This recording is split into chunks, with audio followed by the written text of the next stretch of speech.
linguistique, il existe une catégorie de verbes appelés performatifs. On parle de verbes performatifs lorsqu'un mot est l'équivalent d'une action. Par exemple, je le jure.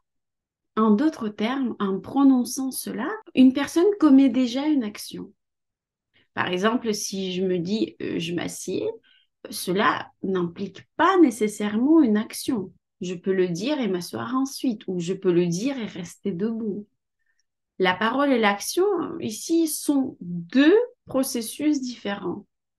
Alors que dans le cas du performatif, le mot et l'action ne font qu'un seul unique. Je le jure.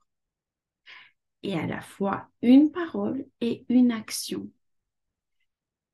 Gardez à l'esprit que pour un magicien, toutes les paroles qu'il prononce sont performatives. Chaque parole que vous prononcez est une action qui modifie votre environnement. Vos paroles affectent votre réalité. Elles sont entendues, elles sont importantes, elles ont du poids. Et nous allons tout au long de notre cursus apprendre à prononcer les paroles correctement. Il arrive que pendant que vous parlez ou écoutez une autre personne, vous ayez une idée précieuse que vous voulez absolument exprimer. Cela vous est probablement déjà arrivé. Mettez un like ceux à qui c'est déjà arrivé de penser et de parler en même temps.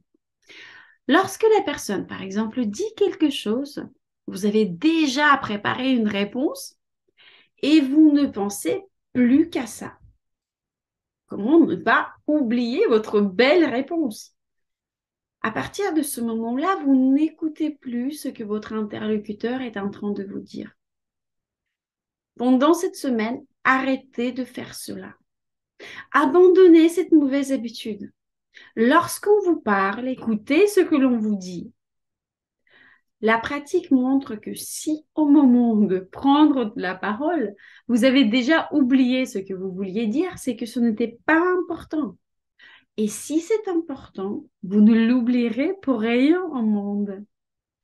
Mais vos mots, vos paroles, vos phrases sortiront naturellement. Je vous demanderai de travailler également ce point pendant cette semaine, parce que cela libère l'esprit. La transmission et la perception de l'information par le magicien doivent être pures. La magie n'est pas une question de multitâche. Il s'agit de la portée de l'attention. On focus son attention sur une chose pour y envoyer un maximum d'énergie.